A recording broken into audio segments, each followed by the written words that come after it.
Hi folks, Jason here. It's Monday for me, not sure what day it is for you when you're getting this, but I need a little motivation today. So I decided to record an episode about a topic that I write in depth about in my second book, Adversity, and one concept about that.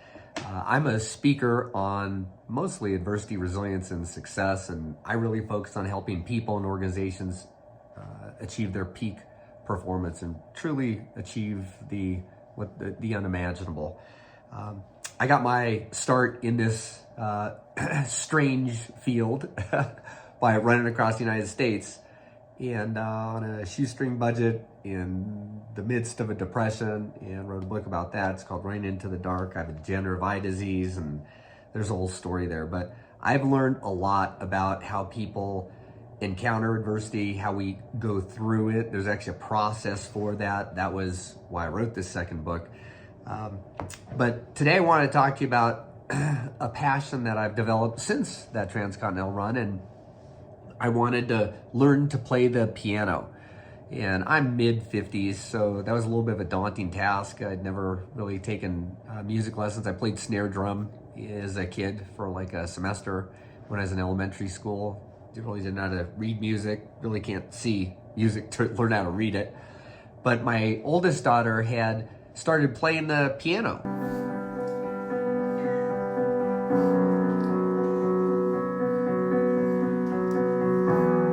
And she was in college at the time, and when she'd come home, she would play a digital keyboard that I got in the house for her. And it was wonderful, just beautiful. Well, it turns out she matriculates, graduates, and moves away from Denver, Colorado, where I live, to Baltimore. And as she's moving, I'm like, my heart's broken. My first child to leave the nest, and I'm crushed. And I asked her really to, teach me some keystrokes of a song that she used to play called Endless Time. And I just wanted to be able to replicate that. It was kind of my grieving process. And when she left, it was very heartbreaking. And I tinked around with the keys. Well, it was unimaginable to me to try to think that I could ever learn the piano or learn that song like she did or she had. So I got an idea, and I thought, well, maybe I could learn that song like she did, and I could play it, in the morning and at night, and just honor her and kind of a way to think about her and be close to her. But as I looked at the keyboard, 88 keys, black and white keys, it was just overwhelming to me. And I remember how Sierra had learned how to play the song. She watched YouTube videos, and there's this thing called synesthesia where like little bars come down, hit the keys, and then she's able to see them, and she just does the keystrokes in turn. And I was like, that's probably not going to work for me, because with my eyes, I see through like a little tunnel like this, 2800 eyesight, and I don't see much. So this thought of trying to learn that, this was this huge adversity. And to me, this is a very important point of achieving success. And I talk about this here. It's something that's called the Adversity Magnitude Continuum. And how we look at adversity is different for each of us. So for my daughter, Sierra, as she heard that song and she was inspired by it, and she's like, I'm gonna learn how to play this. To her, that was totally manageable.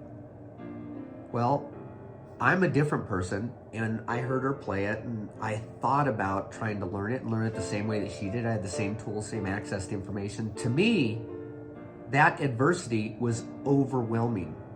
So there is this continuum of how we perceive adversity, and that's called the Adversity Magnitude Continuum. That's what I want to talk to you about today. And on one end, an adversity can be perceived as unmanageable, overwhelming. On the other end, the same adversity can be perceived as totally manageable and totally within your grasp.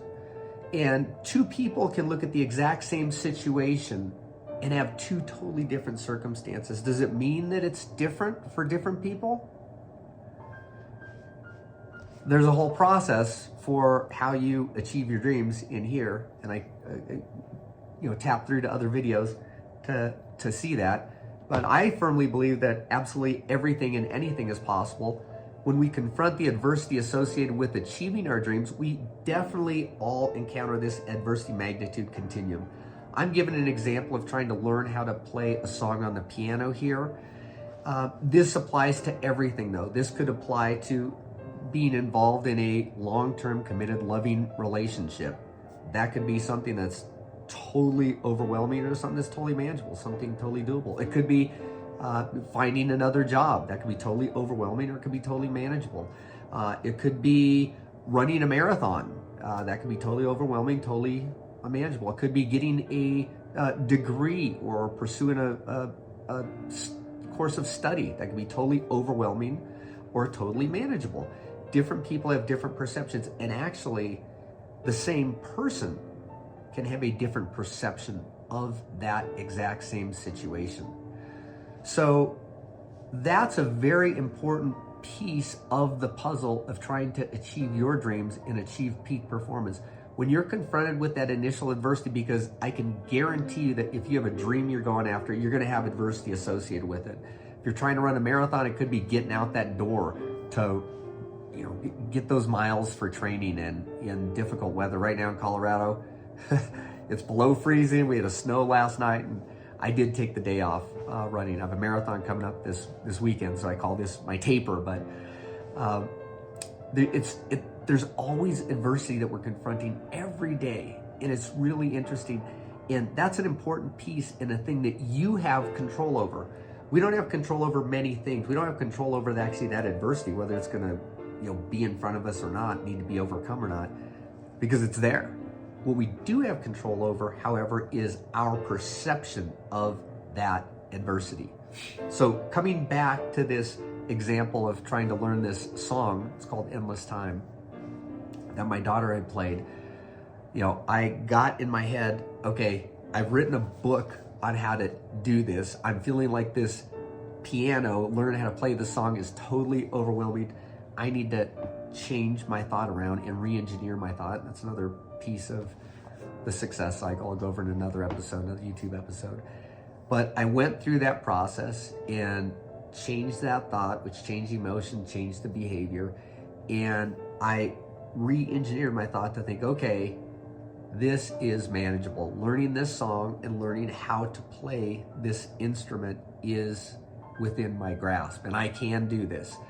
And with that mindset and that mental shift on the adversity magnitude continuum, you can see where my thought process went from being totally overwhelmed to now totally manageable. When I got to the manageable state of perceiving this adversity, my whole thought process changed, and that enabled me to have emotions of, this is doable, not an emotion of I can't, fear of failure, all these other negative emotions. I had positive emotions because I thought this is manageable, and that led to positive behavior.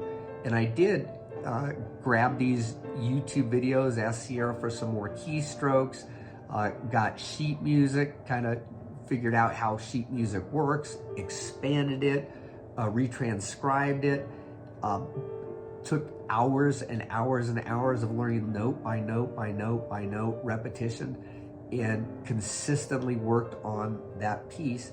And now I'm actually able to play this song, and it's ignited a fire for me for the piano. And it's been a beautiful experience. And this is just another example of how we're able to deal with adversity and overcome adversity. We do it on a daily basis in a variety of different things. I talk in depth about running across the United States and being in the depth of a depression and how I found my way out of that. There's a lot of adversity associated with that, but there's a lot of adversity associated with everything on a day-to-day basis. We are capable of absolutely everything and anything, thankfully. This is just another little tidbit to make you think about the adversities that you're confronting in life and whether or not those are manageable for you or overwhelming for you. And that's your perception. You can choose to change that perception in an instant. This is Jason, wishing you many, many good Mondays and the rest of the week too. I hope this has been helpful to you. Have a wonderful, wonderful day, and I'll leave you with a little bit of that song I learned, Endless Time by Roberto Cacciapaglia. Beautiful. Onward.